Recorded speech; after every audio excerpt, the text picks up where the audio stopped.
Yon, magandang araw po sa inyong lahat mga tol. Ngayon po ay September 26, 2025. Yung retired Marines. Ahu! Ahu! Ay, sir!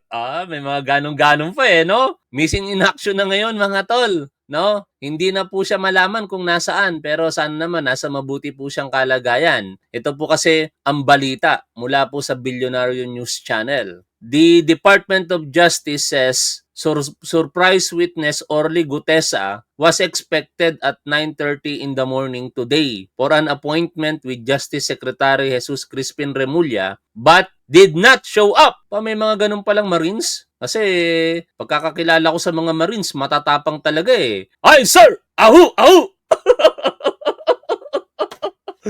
Di ba? Tapos ngayon, no, show siya. Ano kaya nangyari? Sana nasa mabuti siyang kalagayan. Bago tayo magpatuloy sa issue na yan, update muna tayo. Ano ba ang sitwasyon sa pakikipaglaban ng gobyernong ito sa mga balasubas sa ating gobyerno? Sa press statement po na inilabas ng Kagawaran ng Katarungan o Department of Justice ngayong September 26, 2025, ito na nga po yung mga pangalan, 21 po sila na nire-recommenda po ng National Bureau of Investigation sa prosecution para po sa isang case build-up.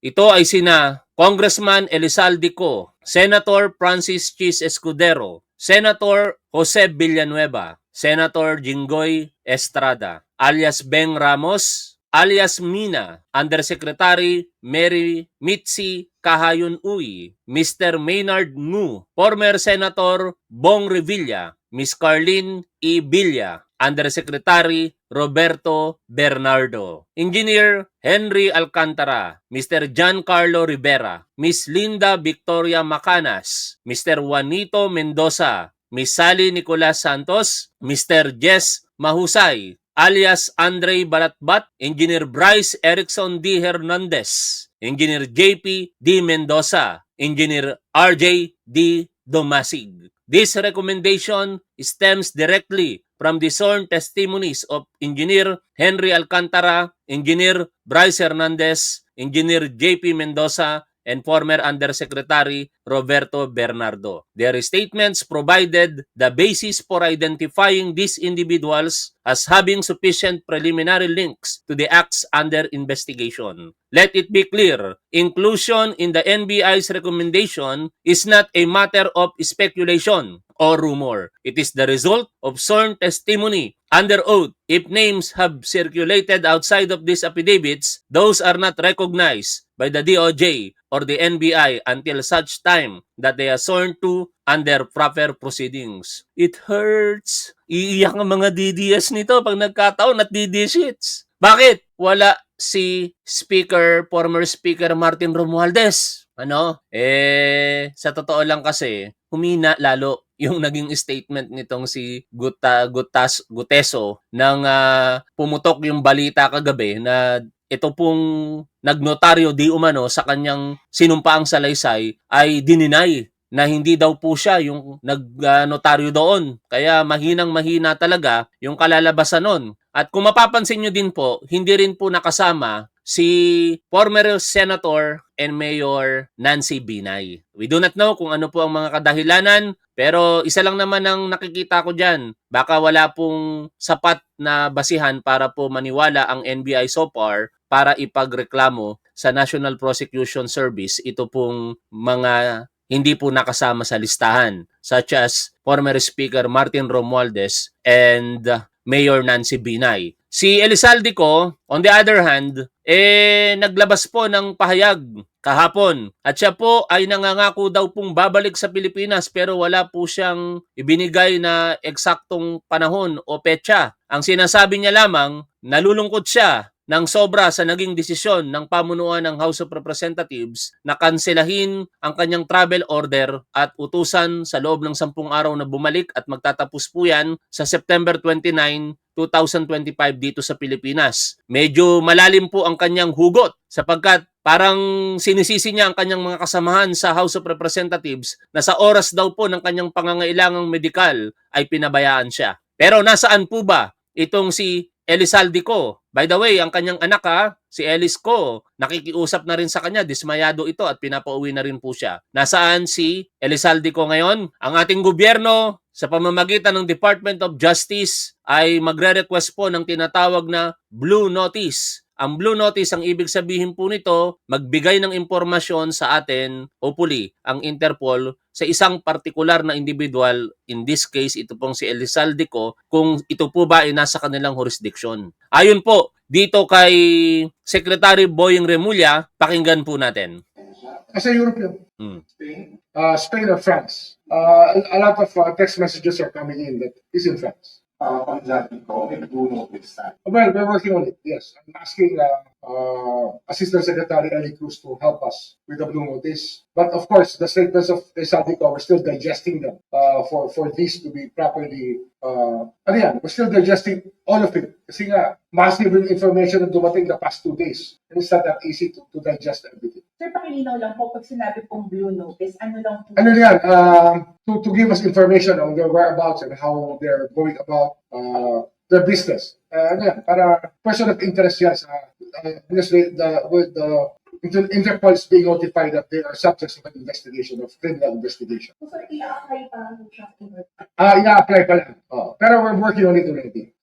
Siyempre, alam mo, you're talking about different affidavits with so many details. Unless you have a photographic memory and a complete ledger in your mind, it's very hard to just say, I know everything. You have to have a matrix and some usual ways, tools of deciphering and mapping out the participation of each person in each activity. Okay, malinaw po si Elizalde Ko sa paniniwala ng ating gobyerno nasa Europa, pero uuwi daw siya Let's wait and see. At para po mas mabigyan po tayo ng sapat na impormasyon sa mga kaganapan, simula po ng ibunyag ng ating Pangulo ang napakalaking anomalya sa flood control projects, gamitin po natin ang panulat ng bihasang journalist na si Joseph Morong. English version po siya, pero syempre may ChatGPT kaya pinatagalog na natin at babasahin na lang natin for our reference. Salamat kay Joseph Morong. Update hanggang September 26. Noong Agosto 11, ibinunyag ni Pangulong Ferdinand Bongbong Marcos Jr. ang listahan ng mga questionableng proyekto sa flood control at sa proseso ay inilantad ang isang anatomy of corruption na tumatagos mismo sa puso ng Kongreso. Mula noon, ito ang ilan sa mga mahalagang pangyayari. Hindi ito kumpletong talaan, hindi pa kasama ang mga kaganapan sa pagdinig ng Senado at Kamara na maaaring maglabas ng rekomendasyon para sa paghahain ng kaso. By the way, yung sa Kamara, tinigil na po yun. Layunin ng talaang ito na subaybayan ng pananagutan. Naranasan na natin ito noong kontrobersiya sa pork barrel noong 2012 hanggang 2013. Naway matuto na tayo ngayon. Una, DPWH naghain ng unang kaso laban sa mga opisyal at kontratista. Noong September 11, naghain ang DPWH ng kaso ng graft at malversation laban sa 20 opisyal at kawani ng DPWH at 5 kontratista. Kaugnay ng siyam questionableng flood control projects na nagkakahalaga ng 249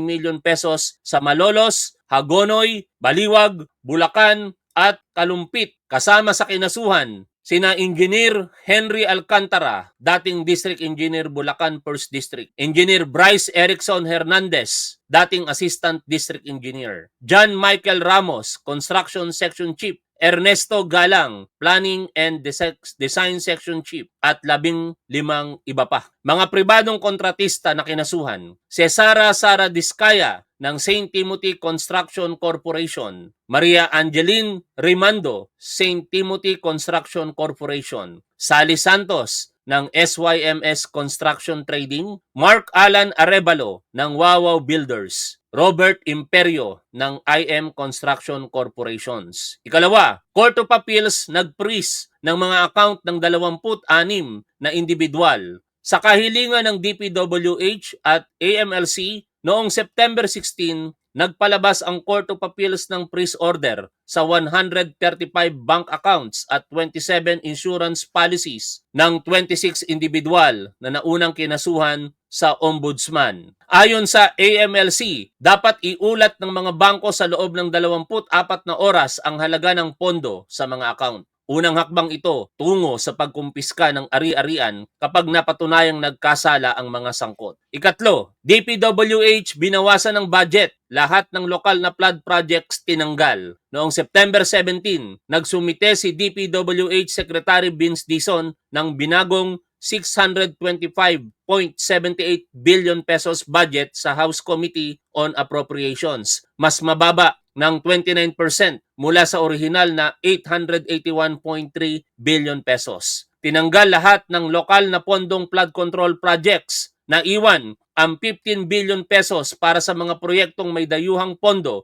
gaya ng Pasig, Marikina Rehabilitation Project. Ilang mambabatas gaya ni Representative Rufus Rodriguez ay umalma sa pagkakabura ng 900 million pesos bypass project sa kanyang distrito. Ikaapat, pagbuo ng Independent Commission on Infrastructures. Noong September 11, bumuo si Pangulong Marcos ng Independent Commission on Infrastructures para imbestigahan ang mga flood control at infrastructure projects sa nakaraang 10 taon. Mga miyembro, Supreme Court Justice Andres Reyes, retired, tagapangulo. Mga miyembro, dating DPWH Secretary Rogelio Singson, Rosana Pajardo ng SGB Country Managing Partner, at si Mayor Benjamin Magalong bilang Special Advisor at Investigator. Ikalima, ICI nagsimula ng hearing at inspeksyon. September 18, sinimula ng inspeksyon sa Quezon City. 4 na questionableng proyekto ang binisita. September 19,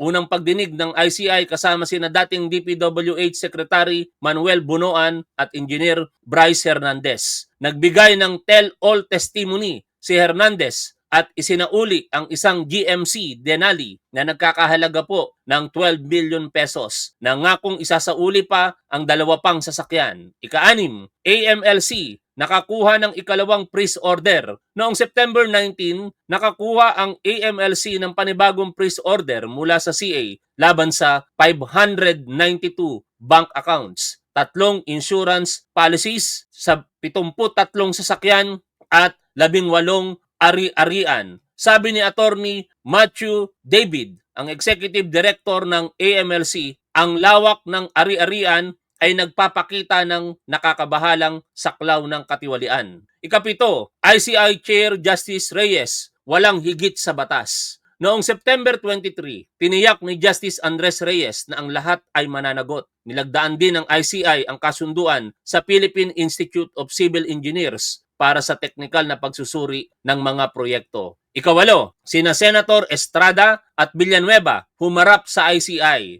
noong September 23. Humarap sina Senator Jinggoy Estrada at Joel Villanueva upang ipaliwanag ang kanilang pagkakasangkot. Tinawag na hearsay ang kaso laban kay Alcantara nitong si Estrada. Si Villanueva naman ay tumangging magbigay ng panayam. Ikasyam, Alcantara, Hernandez, Mendoza, Cabral, Escudero humarap sa ICI. Sinupuena sina Engineer Henry Alcantara, Bryce Hernandez, JP Mendoza, partida pa to, mga tol, multitasking ako, may nanggugulo sa ating live Sa bagay, nagbabasa lang naman ako. Isinauli ni Hernandez ang isang Lamborghini Urus, nagkakahalaga ng 30 to 35 million pesos. Si ex-senator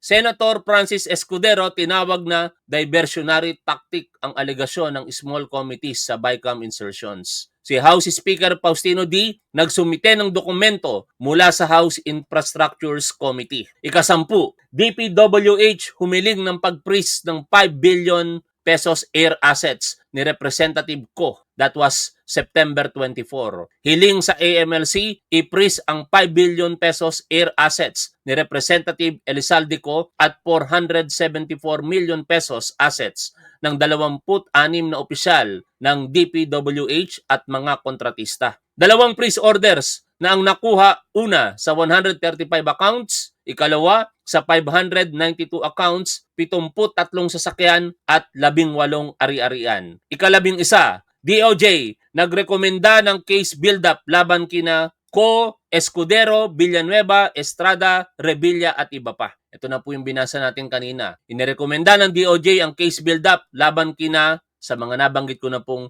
salita kanina. Ikalabindalawa, DPWH. Sinuspinde ang 6 na Baguio City Engineers. Sinuspinde ni Secretary Dizon ang 6 na kawani kabilang si Engineer Rene Sarate dahil sa aligasyon ng bid rigging at pagsira ng ebidensya. Binigyan ng 5 araw upang magsumite ng paliwanag bago sampahan ng kasong administratibo. Yan. Salamat kay Joseph Morong sapagkat meron tayong mga magigiting na journalist na sandigan po natin sa katotohanan. Alam po ninyo, ini-encourage ko ang bawat isa na wag po kayong umasa sa aming mga vlogger. Tayo po ay kumukuha ng impormasyon sa mainstream media at bine-verify po natin kung ito ay makatotohanan, which is most of the time mga makatotohanan. Kaya sana ang bawat isa po sa atin nagkukusa na punuin ng impormasyon ang ating mga isipan sa mga kaganapan sa ating lipunan. Balik po tayo dito po sa Ay Sir!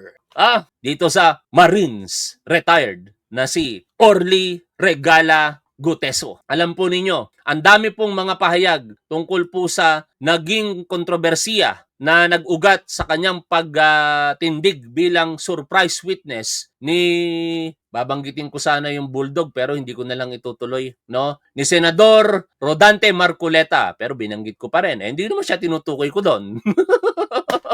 Tuloy tayo. Dahil po doon, samut-saring mga reaksyon, depende po sa panig. Ito pong si Attorney Carlo Ibanez, basahin po natin kung ano ang kanyang masasabi sa naging kontrobersiya na ito dala nitong si Guteso o Gutesa. Ayon kay Attorney Carlo Ibanez. So wala nang duda, forge ang signature ng notaryo sa affidavit ni Orly Gutesa. Galing mismo sa notaryo yan, hindi na mapagkakaila. That's an established fact. Pero ngayon, may mga nagsasabi na wag na lang daw pansinin. Let's just turn a blind eye. OA naman daw tayo. Notaryo lang, bakit ginagawang big deal? Actually, meron pong vlogger diyan na papansin no? Ito nga po yung pahayag niya parang hindi nakapagtapos ng abogasya Pakinggan niyo po to. To. So ngayon, kung ang problema ay notaryo, edi mag-draft ka uli ng mag-draft ka uli ng statement, panotaryohan mo ulit, ayaw idinidisown ng notaryo 'Di ba? Dinidisown ng notaryo na hindi lawful yung pagka-notaryo diyan. Ganyan lang yung katuwiran niya. Magpanotaryo kayo. Magpanotaryo ulit-ulitin. Ang dami daw mga notary public, pero hindi po ganoon kadali 'yun Napaghahalataan mo na ang nagsasalita hindi iniisip yung legal consequences, partikular ng ginawa nito pong si Guteso o Gutesa. Sabi dito, nitong si Attorney Carlo Ibanez, makabalik tayo, pwede ba yun? Pwede ba tayong magpabaya sa isang krimen na harap-harapan ng ginawa? Ito na nga ang dahilan kung bakit tayo nananakawan ng bilyon-bilyon kasi pinababayaan lang natin ang mga nandadaya at nanlilin lang sa pwesto. At ngayon, papayag na naman tayong maloko? Ganun lang ba? Let's be clear. Forging the signature of a notary public is a crime. Ang tawag dito, falsification. Sino ang liable? Sabi ng batas, a person found in possession of a falsified document who makes use of it is presumed to be the material author of the falsification. So, sino ba ang may possession ng affidavit? Si Gutesa. Sino ba ang gumamit nito? Si Gutesa din. Siya ang nag-submit nito sa Senate. Kaya sa mata ng batas,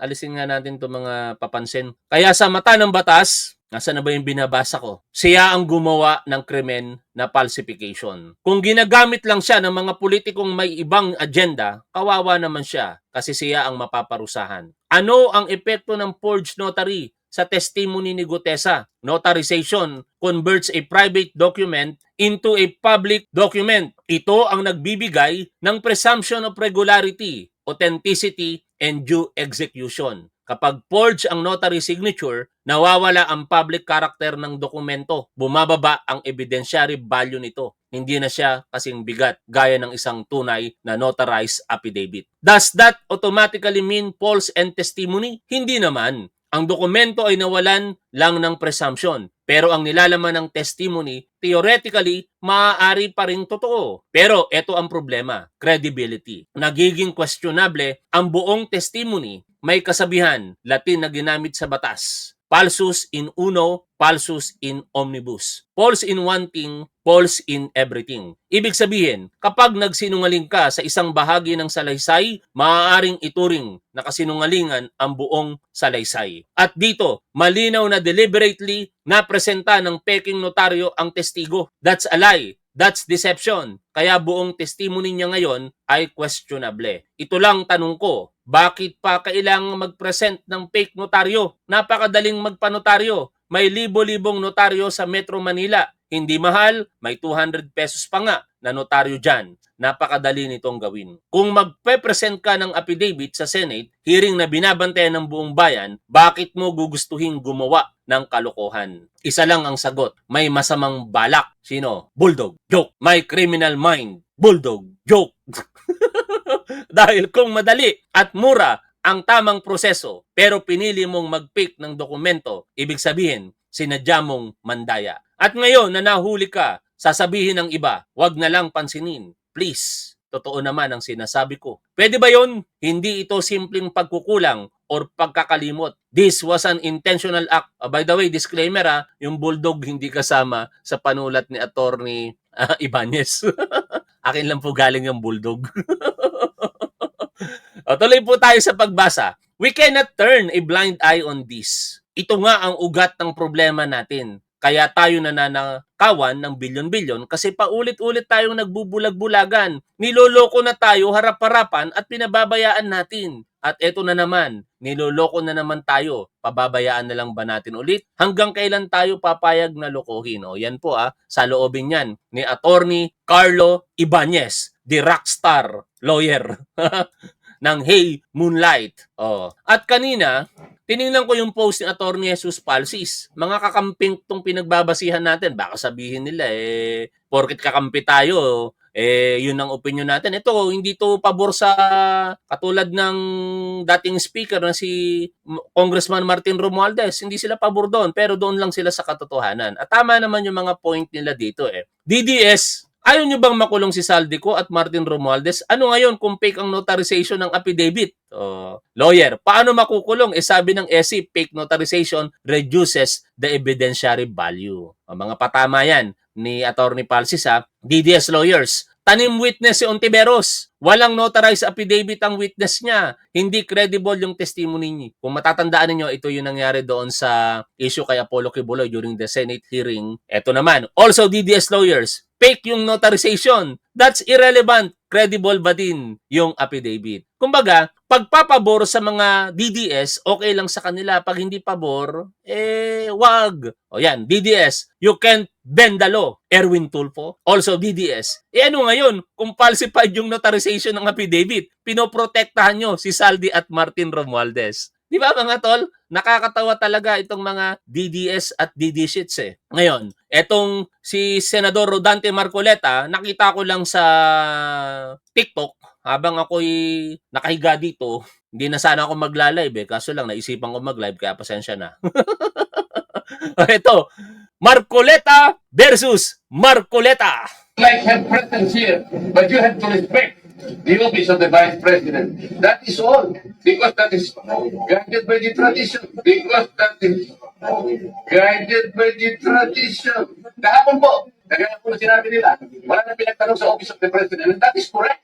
That is in line with that tradition. Ay, by the way, salamat kay BMB Lori Pajardo sa iyong super sticker. Nakalimutan kong pasalamatan kanina. Ngayon po, kung tinatanong ko ngayon, are we discarding the tradition? And is this committee For context, ito during the time na siya po ay kongresista pa lamang. Sa budget hearing ng Office of the Vice President, ini-insist niya that the House of Representatives, particularly the majority of that hearing, ay i-recognize ang tradisyon. Ganun po ang context niyan. authorized to discard a welcome tradition? And So, Mr. Chair, lastly, At ito naman ngayon, nung hindi na siya nung hindi na siya chairman ng Blue Ribbon Committee, ini-insist niya naman sundin daw po yung nararapat at wag magbase sa tradisyon. Ano ba talaga? Sino kaya mananalo? Marcoleta versus Marcoleta. may I confirm if the chairman made an announcement that Mr. Saldico will not be invited? Yes, as you know, you have been a congressman for many years. There's what we call interparliamentary courtesy. We do not invite or summon members of Congress in the same manner that they don't invite senators to their hearings. It is up to the congressmen or senators concerned to appear before their inquiries in aid of legislation. That is a tradition. Yes, Mr. Chair. And that tradition is not accorded to individual members of Congress of either house. It is accorded to the institution. Yes, Is that, yeah. you, Yeah, but if he is expelled, then we'll invite him. He's no longer a member of Congress. Representative Chanco was not expelled, Mr. Chair, but Yes, but when he was invited, he's voluntarily appearing before the committee. yes, but there was an invitation. No, we did not extend an invitation to. I was the one who invited him. I was the chairman. You can speak for yourself. Yes, that's why he can be invited. There is no violation of interparliamentary. Anyway, that's what under the bridge. He will appear, I think, anytime now because he was informed by Senator Ejercito. So, So, dito nyo nakikita na pagka pabor, ipupush talaga ni Marcoleta. Pag hindi pabor, ipupush niya rin. Kaya nakakalito. Saan ba tayo kakampi?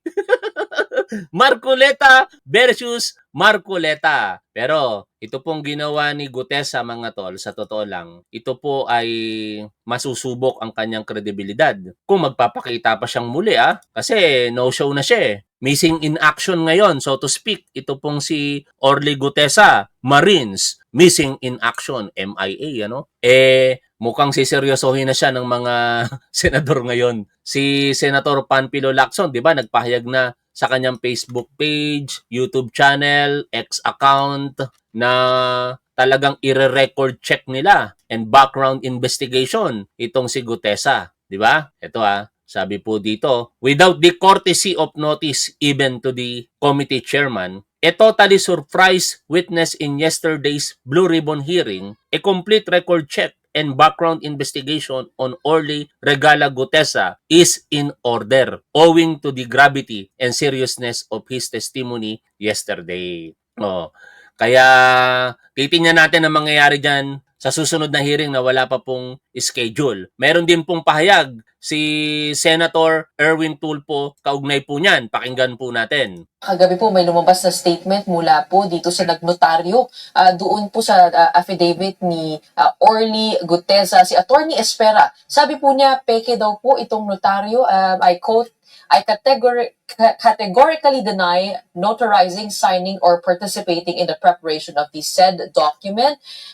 The signature and notarial details attributed to me are falsified and unauthorized. How do you think does this affect the statement of the witness? Definitely, kung the lawyer who supposedly signed his affidavit is denying it na pinirmahan niya, therefore, ay nawawala ng saysa yung testigo ngayon. I mean, yung statement niya because yung lawyer na signed it, sinasabing hindi siya nagpumirma. Then the question is, sino? At saka, sino prepare ng statement na yon? So, malaking impact ito, Ms. Gretchen. Very, very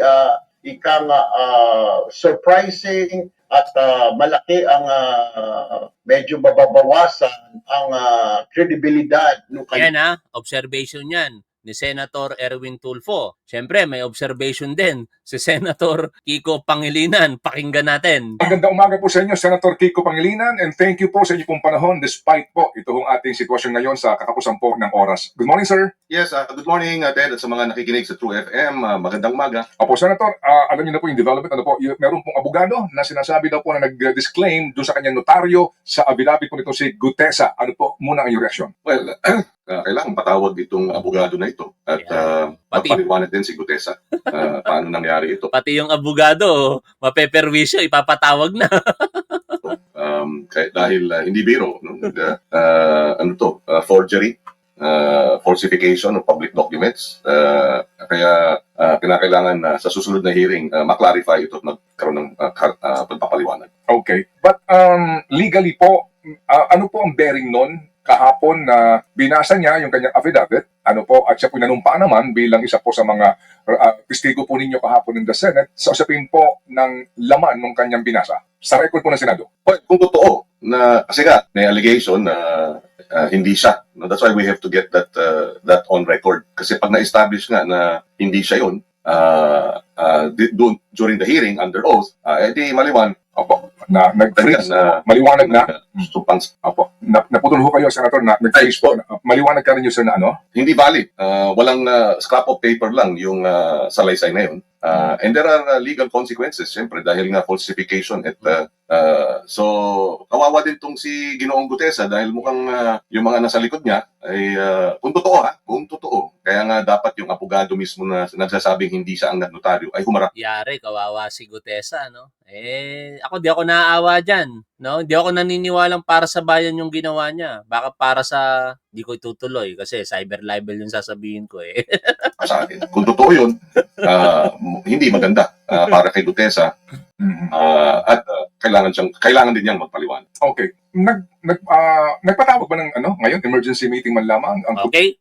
Yan ang saloobin dyan ni Senator Kiko Pangilinan. Merong isang abogado. Ano kayang saloobin? Pakinggan din natin. Sa ating pong linya ngayon si Attorney Howard Calleja, ang isa po sa mga convener ng Isang Bayan and spokesperson po ng Trillion Peso March sa katanungan ni Baby Girl DJ Chacha. Magandang umaga po, Attorney Howard. Magandang umaga, DJ Chacha, at of course, Boss Ted. Alam niyo mga tol, parang nagre-review lang tayo dito. Ganito ang pag-aaral.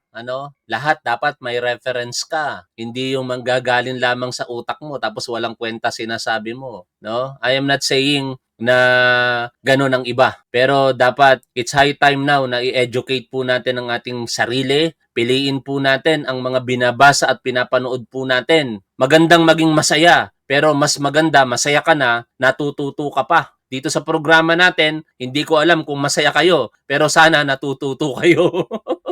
Good morning sa inyong lahat. Maraming salamat po sa pagpayag sa panayam ngayong umaga. Attorney, simulan natin po ang ating discussion dito po sa naging sworn statement kahapon nito pong dating security aide ni Congressman Saldico na si Orly Gutesa. A day after, kahapon din po mismo lumabas itong demand letter ng isang notaryo o abogado na nagsasabi na pineke daw po yung kanyang pangalan, pirma, maging notarial details doon sa sinumpaang salaysay nitong si Orly Gutesa. Help us understand, explain niyo po sa amin, ano po magiging epekto nito doon sa nangyaring hearing kahapon sa Senado at sa mga posibleng kaso na isasampa, hindi lang kay Gutesa, maging doon po sa mga tao na nababanggit dito sa issue.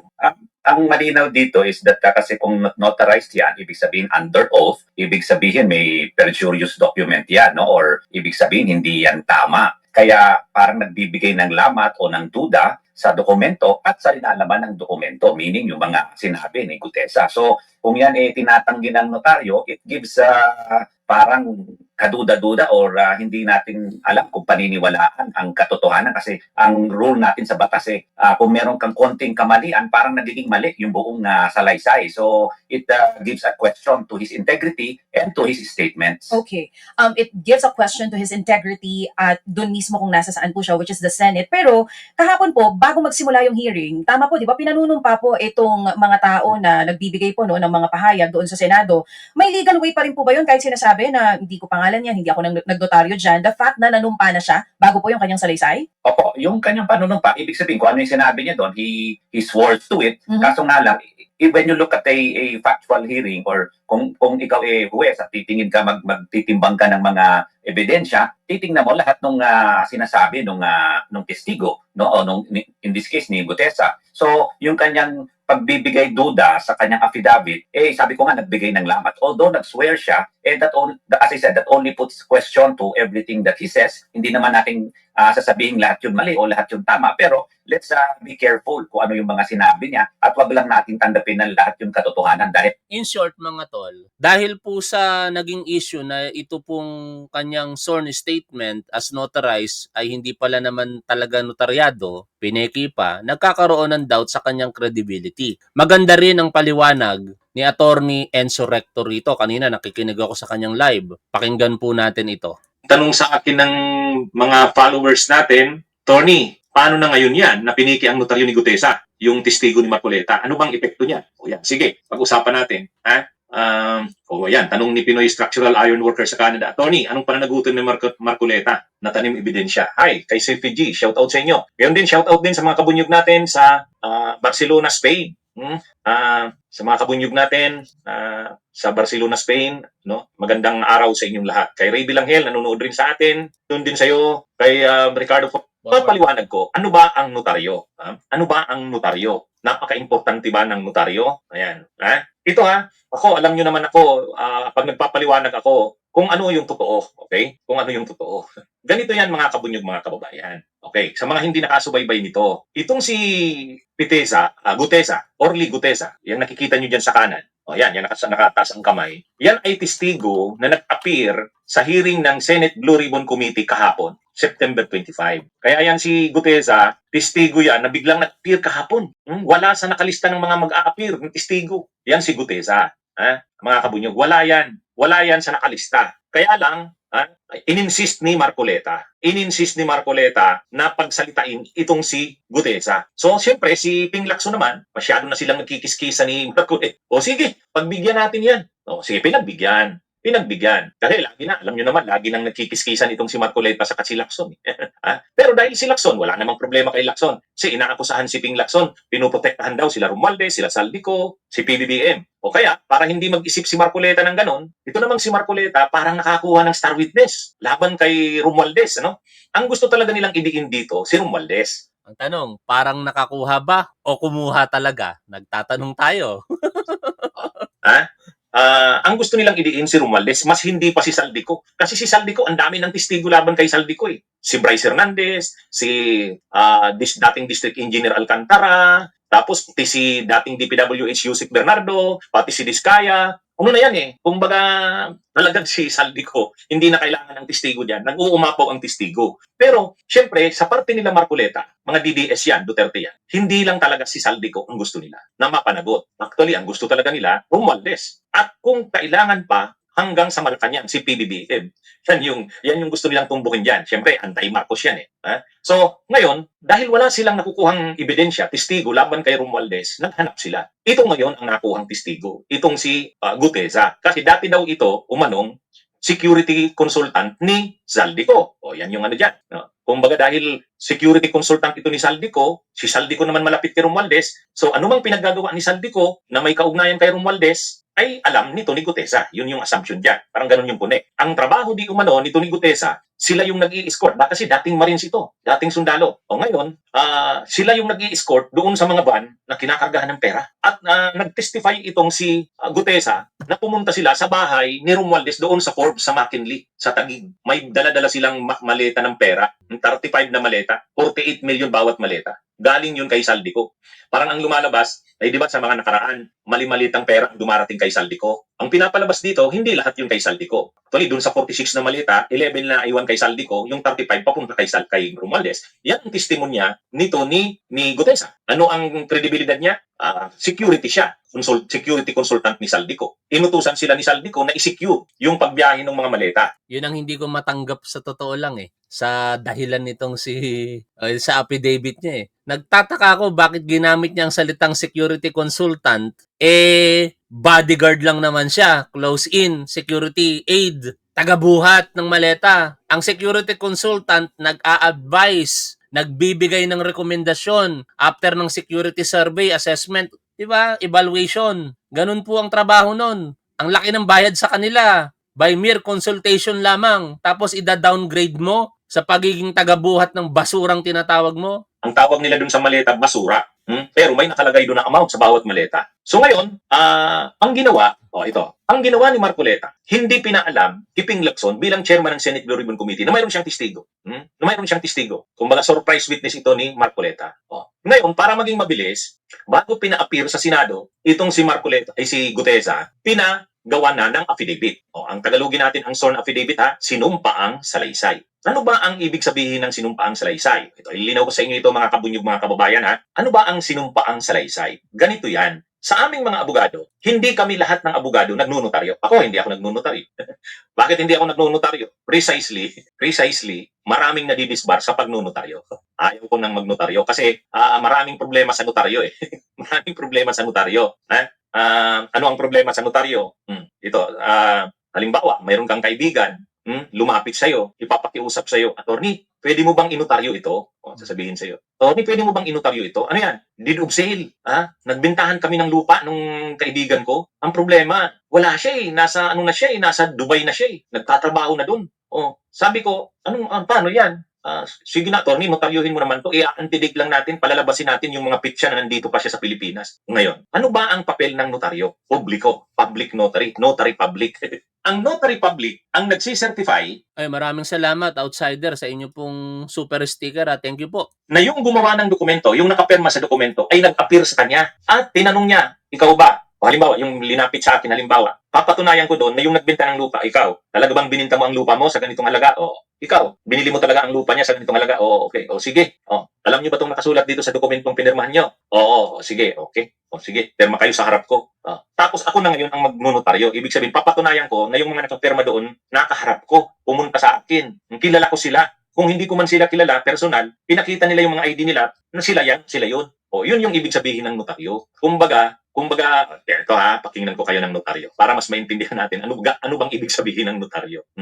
Ito yung affidavit ni Orly Regala Gutesa. Siya yung nagsasalaysay. Tingnan niyo sa baba, di ba? O, nagsasalaysay. Ngayon, ang notaryo diyan, ganito ang sinasabi niya. Ayan, kita ko sa inyo. Yan yung notaryo sa baba. Ibig sabihin, yung notaryo walang pakialam doon sa sinasabi ni Orly Gutesa, doon sa taas kung ano man ang sinabi niya, kanya yun.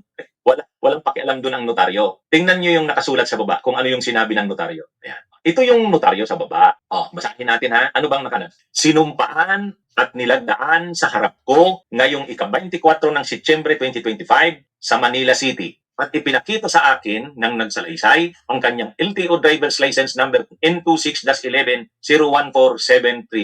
bilang patunay na siya ang nagsalaysay o pumirma sa sinumpang salaysay na ito ay kanyang ginagawa ng kusang loob at walang nagpwersa sa kanya para gawin ito. So ang kapirma, Tony Pichi Rose Espera, notary public. Okay? So, ibig sabihin, ang sinisertifyan lang naman ng notaryo publiko na una, sinumpa na itong si Gutesa ay pumunta sa kanya, nagsumpa sa kanya at naglagda mismong sa harap niya. Kailan? Ika-24 ng September. Ibig sabihin, kung nag-appear nung 25, day before, saan? Sa Manila City. Ibig sabihin, dun nagnunotaryo itong si Espera. Sabi ni Espera, hindi niya kilala si Gutesa, pero Eto, merong DDS, pinagtatanggol si Gutesa. Sabi niya, paano magpakita si Gutesa sa DOJ? Wala siyang tiwala kay Boyong Remulla. Tingnan nyo ang isipan ninyo Ibabangga natin yan sa sinabi ni Gutesa sa kanyang sworn statement. Ibig sabihin, sinungaling si Gutesa. Kasi, ang sabi ni Gutesa sa kanyang sworn statement sa paragraph 24,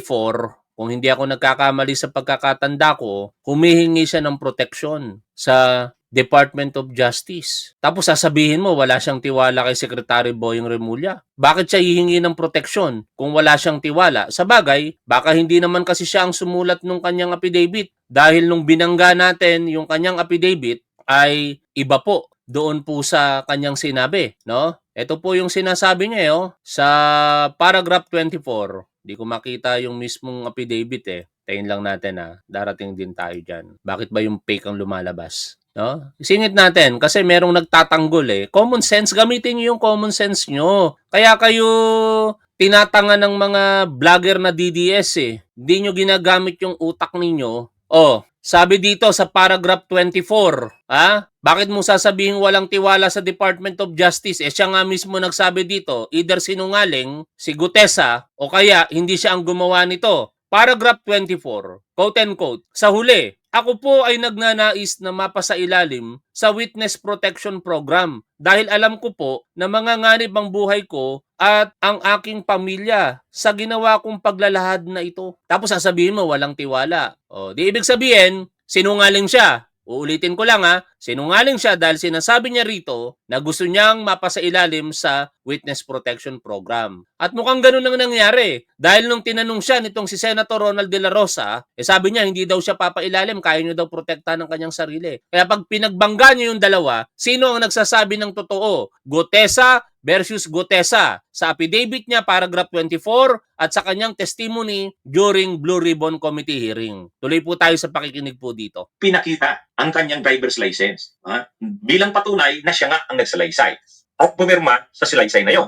At tinanong niya, talaga bang ginawa mo ito ng kusang loob? Walang nagpwersa sa'yo? Opo. O sige, pirma na. Yan ibig sabihin, yan yung sinisertifayan ng notaryo. Okay? Yan lang naman ang sinisertifayan ng notaryo. Huwag po nating isipin na yung notaryo ay napakalaki ng papel niyan. Hindi naman. Hindi naman. Kaya sasagutin ko na yung tanong. Dahil ba peke yung notaryo, ibig sabihin yung dokumento wala nang silbi, wala nang saysay. Ang iba, ang sabi niyan, scrap of paper na lang yun. Hindi naman po. Mali din yung ganung pagtingin. Mali din po yung ganung pagtingin. Ito ha, fair lang tayo ha. Ang ibig sabihin lang noon, kung hindi pala sino ba yung Espera ba yun? Yung abogada na tingnan ko Oy, nga. may nakita ako Kasi naglabas latest. ng statement. May nakita ko latest, posted ni Kakiraki. Pakinggan, basahin po ninyo ito Grabe ito. Sabi dito ni Kakiraki, nagmura na siya. Di PI, gusto niyo bang basahin ko? Wag na. PI ng mga sinungaling na DDS senators, this is the truth. Sinungaling si Orly Gutesa na dinoktor ang fake testimony ng mga DDS na napapunta sa ICC. Mamamatay na ang mga magnanakaw na DDS sa DPWH anomaly kasama mga mayor na sinungaling. Eto, basahin ka anong nilalaman nito. Ako, si Alan P. Colesio, Pilipino, nasa hustong gulang. By the way, pakita natin yung picture niya. Pero dalawa sila. Ako, si Alan P. Colesio, Pilipino, nasa hustong gulang at nakatira sa Unidos, Nabas, Aklan. Matapos na makapanumpa ng naaayon sa batas ng Republika ng Pilipinas, ay voluntaryo at malayang nagsasaad ng mga sumusunod. Noong ika-25 ng September 2025, napanood ko si Orly Regala Gutesa sa YouTube patungkol sa kanyang pagharap sa Senate Blue Ribbon Committee. Dito ay narinig kong binanggit ni Orly Gutesa ang aking pangalan bilang isa sa kanyang mga kakilala na kasamahan sa trabaho. Ikalawa, nagkasama lamang kami ni Orly Gutesa simula noong ika-5 ng Pebrero 2025 hanggang Agosto ng taon na ito bilang mga personal assistants ng mga kamag-anak ni Congressman Saldico. Nalaman ko na lamang na siya ay huminto sa trabaho simula noong ika-6 ng Agosto 2025. Sa buong panahon na kami magkasama sa trabaho, wala akong natatandaan, naririnig o nababasa ukol sa umano'y pagdadala ng mali-maletang pera sa iba't ibang lugar. Wala rin ni isang pagkakataon na kami ay nagdala o pinagdala ng maleta ng pera sa anumang lugar lalo na sa 56th floor ng Horizon Residences, Taguig City at 42 McKinley Street, Taguig City tulad ng sinasabi ni Orly Gutesa. Ikaapat, ako ay hindi pinilit, tinakot o binayaran ni numan para sabihin ang mga nakasaad sa salaysay na ito. Bilang patotoo, malaya kong nilalagdaan ang salaysay kong ito ngayong September 25, 2025 dito sa lungsod ng Makati. Alan P. Colesio, nagsasalaysay. Aba, mukhang magkakaroon ng pagtutuos mga tol sa susunod na hearing. Ang salita ni Gutesa at salita ni Colesio. Sino ang nagsasabi sa kanila ng totoo? Basahin natin ang ikalawang sinumpaang salaysay. Ito naman, si Mark Bunagan. Ako, si Mark B. Bunagan, Pilipino, may asawa, nasa hustong gulang at nakatira sa 10B Canada Street, Purok A1, New Lower Bicutan, Taguig City. Matapos na makapanumpa ng naaayon sa batas ng Pilipinas, ay voluntaryo at malayang nagsasaad ng mga sumusunod. Una, noong ika-25 ng Setyembre 2025, napanood ko sa YouTube si Orly Regala Gutesa sa kanyang pagharap sa Senate Blue Ribbon Committee. Dito ay narinig kong binanggit niya ang aking pangalan bilang isa sa kanyang mga kasamahan sa trabaho. Maliban sa aming pagkakakilala, parang parehas lang din ang kanilang statement noong si Colesio Pero ang shortcut nito mga tol, ito po ay kay Mark Bunagan. Mukhang iisang gumawa ng statement. Ito, maging critical tayo sa pagitan ng dalawang tao, si Alan P. Colesio at saka si Mark Bunagan. Sila yung dalawang binanggit. Kung babalikan po natin ang testimonya nito pong si Gutesa, hanapin ko lang yung, sana maalala ko na maayos. Dali Kay Senator Panfilo Ping Lacson ko yung napanood Ito. Kung sal ni Kong Romualdez. Yung pera minsan nagagaling lang doon sa horizon Ito. Sa taas, ibinababa. Balik tayo Sud dito. lamang na rin Your Honor. Thank you, Orly. Before you proceed, meron lang ako papakitang litrato sa iyo.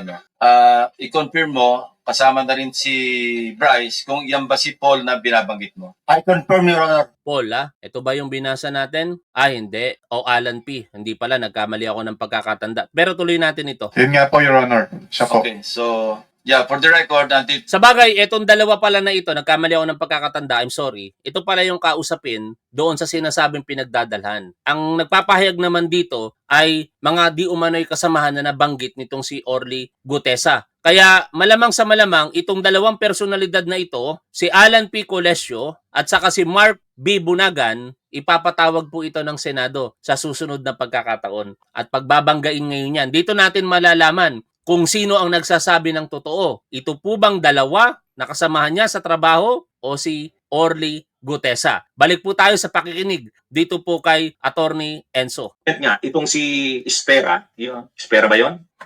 Ito yung kanyang, portion ng kanyang sinabi. Sabi dito, I categorically deny notarizing, signing, or participating in the... Nasagot ko na kanina yan, Victor Manuel. Yung nasa likod, secretary po yon ng Blue Ribbon Committee. And I do not believe na kino-coach niya, baka nataon lamang. PWD po yon, maging mapangunawa na tayo sa kanya. Matanda na siya, PWD, naka-wheelchair po yon. At di natin alam ang circumstances. Wag po tayong humusga sa tao dahil lamang nakita natin sa video yung senyales. Una-una, wala po tayo doon sa lugar. Malayo ang agwat nila sa isa't isa. Although may mga parang nagtutugma, pero I hope wag po nating husgahan. Kawawa din naman po yung matanda. Yan lang naman ang sa akin. Pero kung kayo, naniniwala kayo na meron pong pagsisenyas na ginawa yung matanda, then it's up to you. Pero ako po ay hindi naniniwala sa parte na yon. The preparation of the said document. The signature and notarial details attributed to me are falsified and unauthorized. The use of my name and notarial commission,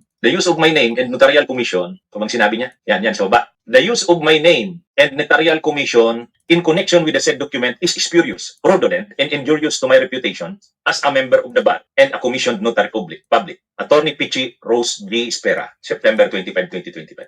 So, kumbaga, sinasabi ng nagnotaryo, hindi ako ang nagnotaryo niyan. Hindi ko yan inotaryo.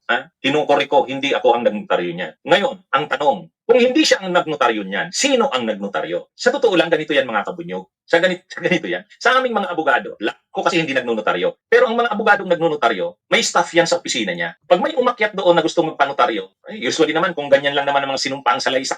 Para wala tayong pagtatalo mga tol, kung sino yung nagsesenyas na sinasabi nyo, puntahan natin yung post na mismong video. Pero ako, again wag tayo maging gullible sa mga napapanood, nababasa po natin. We have to syempre evaluate first those information kung ito po ba. Pero kung kayo'y naniniwala, nirerespeto ko po naman yan Ito, senyasan sa Blue Ribbon Committee hearing. Dinala saan? Doon sa 42 Forbes na, Your Honor.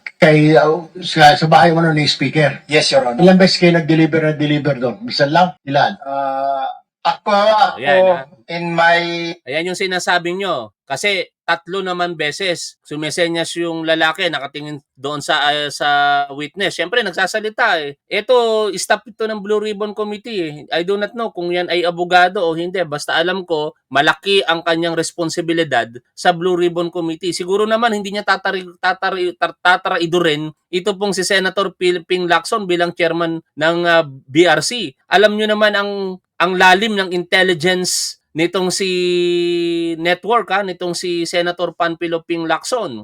Meron pang isa yan, no? Wala na rito, di ko makita. Pero dito makikita natin yan. Ito na pala, mas to. Ito pala yung kumpleto, yung binasa natin kanina.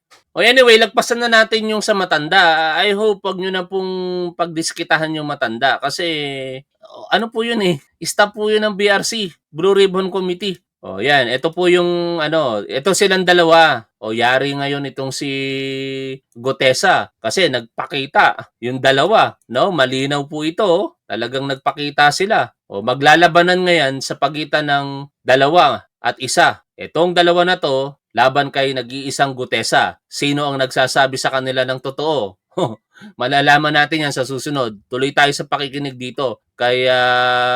Dito po kay Attorney Enzo. Mga affidavit of loss. Di ba? Yung nawala yung lisensya mo, kukuha ka ng bagong lisensya. Ang tawag doon, affidavit of loss. Papanumpain mo na naman yung Usually, yung staff ng abogado, yung sekretarya niya, yung staff niya doon sa opisina, siya na ang nagnunotaryo niyan. Ibig sabihin. Nandyan ba si Yusek Claire? Shoutout po sa inyo, Yusek. Maraming salamat po. Nabisita kayo muli sa ating channel.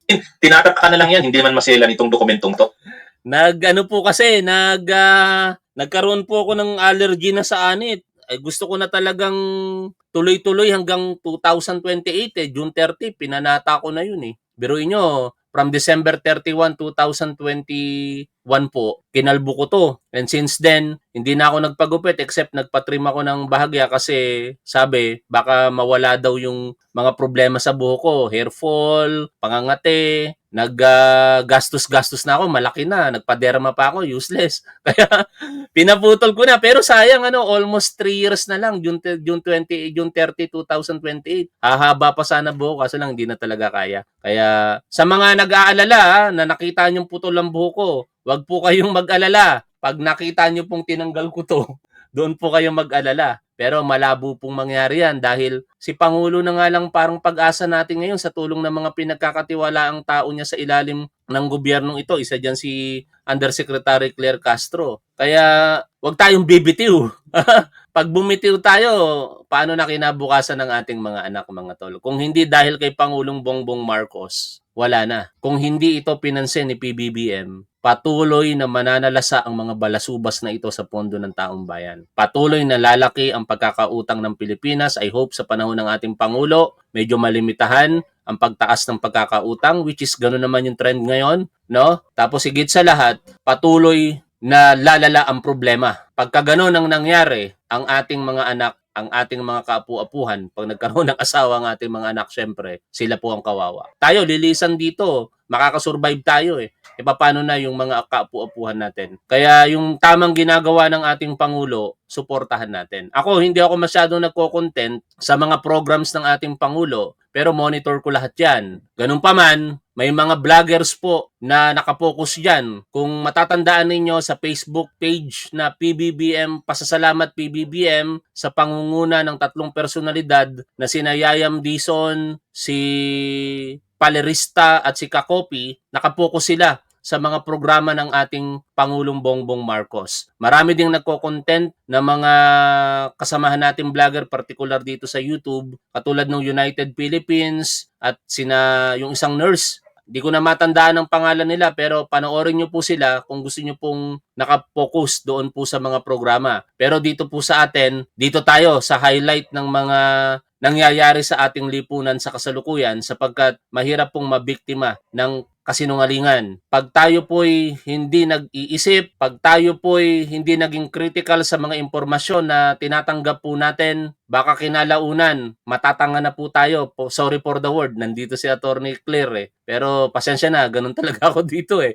No, matatanga po tayo at pag natanga po tayo, mabubulag na po tayo sa katotohanan. Oo at oo na lang tayo kahit mali na po ang ginagawa. For example, itong pinag-uusapan natin na tinuturo sa atin dito ni Attorney Enzo, di ba? Ang pag-notaryo sa mga dokumento, ano ang kahalagahan nito? Tapos nung sumablay yung witness na ipinresenta ni Senador Rodante Marcoleta sa Senado, pinapangatwiranan pa nila. Katulad po nung pinaparinig ko sa inyo kanina na isang DDS vlogger nakatapos ng abogasya pero sabi nila